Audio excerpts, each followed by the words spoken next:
Okay, so this is another thing that I've learned. So this is about the synth, right? So let's say you go in, you hit Shift 1, you find a synth that you kind of like. I'm going to go back and show you something. There's this thing called snapshots, right? Which is pretty much user presets. So what it does is it's taken, you can adjust, obviously you can sit here and mangle and change up the sound and make it sound different that you want. So let's say you pick one. Let's pick one.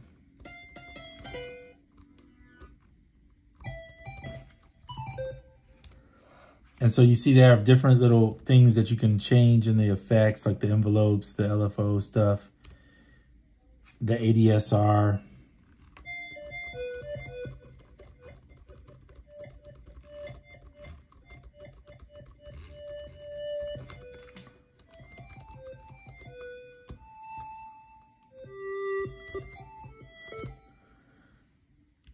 And then I think if you hit there, you can change which.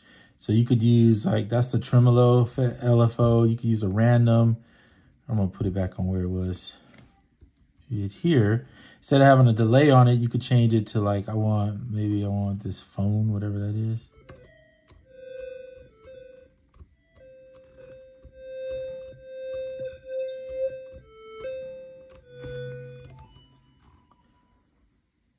Cow.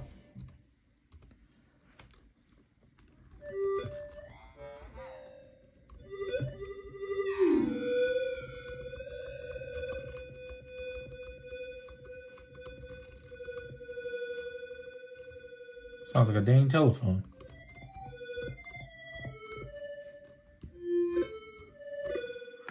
Anyway, you want to reset. The simple way is just hit this button and that. And that goes for the drums too. You hit that and it resets back to whatever that preset was. Hit Shift 1. Now you can see these in here, right? But you're back at your... And the blue corresponds obviously to the knobs and the gold to these knobs, right? So you're looking through, trying to find it. Okay, but what's cool is, like, this is somebody else I bought their kit, like 15 bucks, bunch of cool sounds where they've done samples and made instruments for you, which I like a lot. Sometimes I want to do kind of a sound design myself. I'm going to play with that a little bit more too, but this is kind of just me using other people's stuff. There's the sampler, and then Snapshot is basically like your user stuff, right? So I made one called Sauce Lead. So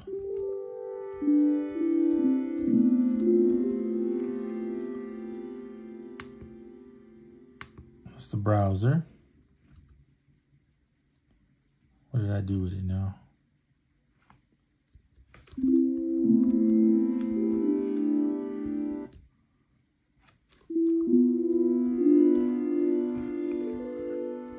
Shift 1, snap, there it is right there. There's only one in there anyway, so you just take that one. But you can rename it now. I mean, these things are not on the other one, like the rename ability. It was just, I think it was just a date on the other one. It'll start with the date, and then you can go in and rename it. But that's kind of cool that you can.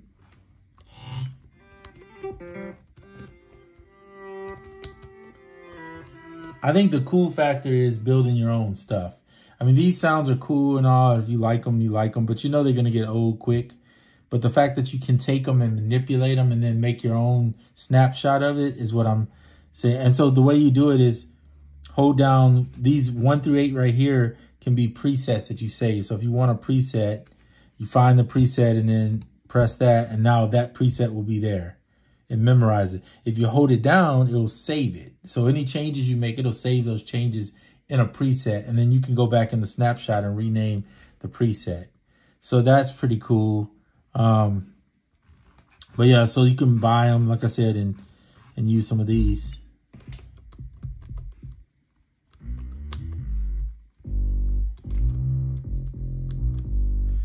I think one of my favorites always has been Cluster's bass face.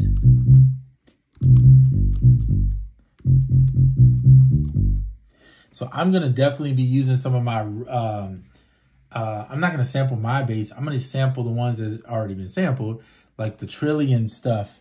and then put like a trillion bass in here, which, you know, would be really cool because they sound good and it'll be easier to sample than me trying to pull out my bass. If the note's not perfect, I got to sit there and do it 100 times to make it just right. I want it to sound really good. So anyway, yeah, so I'm going to probably be doing that at some point, but I just wanted to share.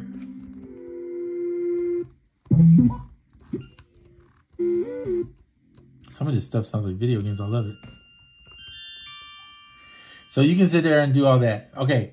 And then this is something I put together. So I did I did my sauce lead on here, I call it. And then my ambient, I use the ambient pad in this one. So you'll see it right there, ambient pad. And here's what and this is a song I'm working on. It's for a flip for a song, but check. So here's the pad coming in.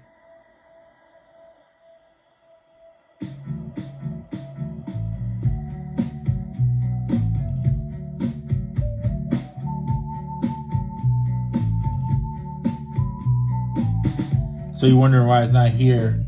It's because I'm doing it in Ableton. I'm using, if you see this plugged in right here, I'm just basically using this plugged in, and then I'm not going to move the camera this time because it'll cause too much, but I have the SP to my left, this way, left, and I have drums. So that's where the drums are from, the SP. So I'm recording into the MacBook. I got the drums on the SP. I got the keys are from, where did I get these? The chords. I made the chord. I used Scalar to make the chords, and this is just a contact piano, unichord piano. And then the sample is from the sample of the week that I'm using. And then why do I have two of these? I'm going to delete that. Okay. And then, yeah, so that's what it is. So it's a sample. So it's kind of cool. This is my first time using the OP-1 field. I think I showed that you can use it, but my first time really recording something with it. So it's kind of fun. So I know a lot of people say, oh, you only get 4 tracks. I get it. I'm with you. I want 8 at least minimum.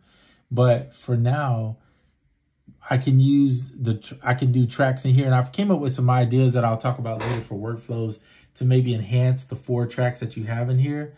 Because there is a lot of copying, dropping, and lifting and cutting on tracks.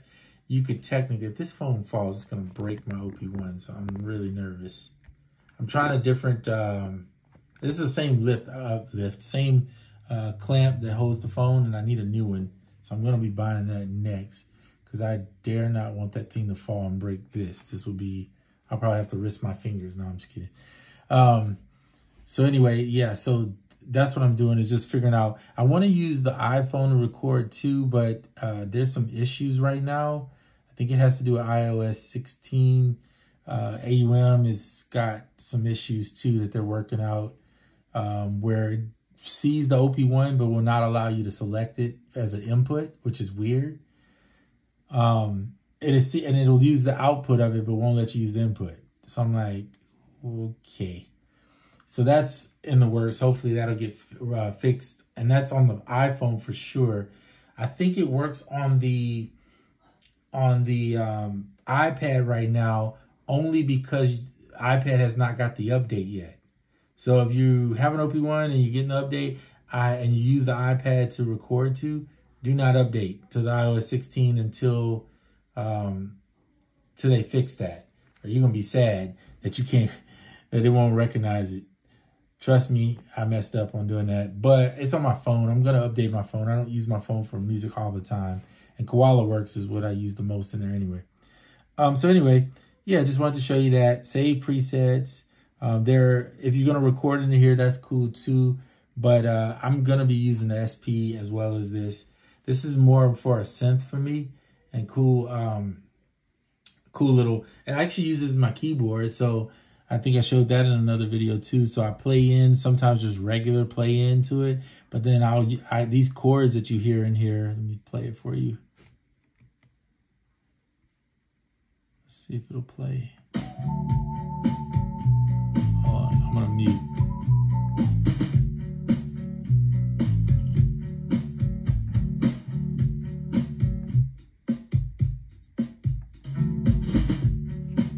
So you hear the sample. These chords should be playing. Oh, you know what? You don't hear the chords because it crashed earlier, which is weird.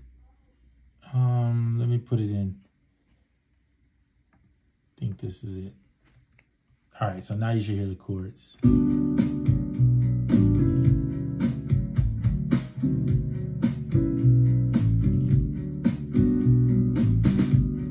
So now I don't know if my sauce lead is gonna sound good. I realized I didn't record with it.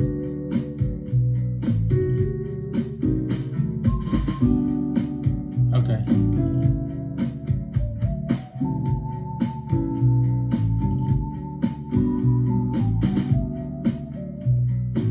It's real busy. I haven't mixed it, but it's just kind of like putting together a bunch of ideas to see where I'm gonna go. What I may do is remove the chords when I do this little lead here, just because I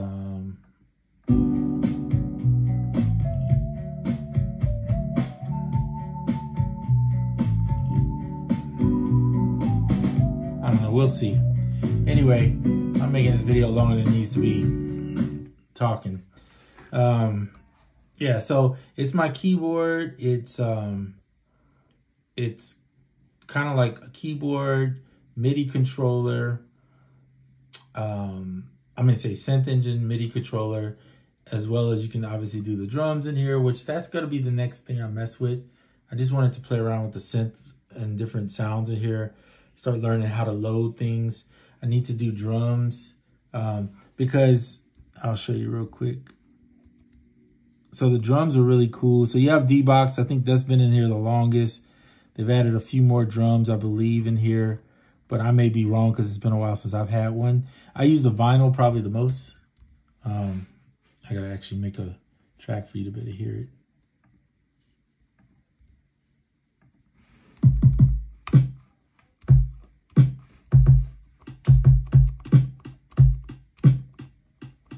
So anyway,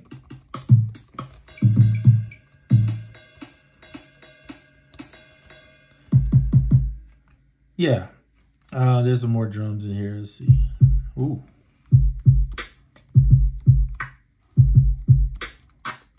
That clap is better.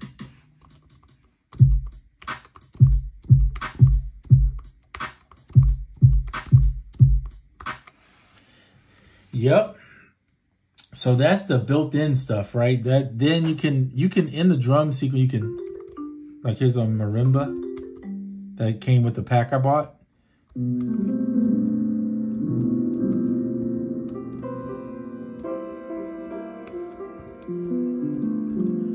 Looks like he sampled 25 notes from that piano, same thing.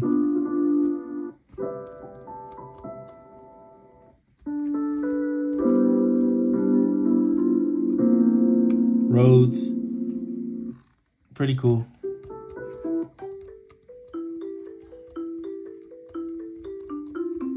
Sounds like my phone ringing or something, but it's not, it's the marimba.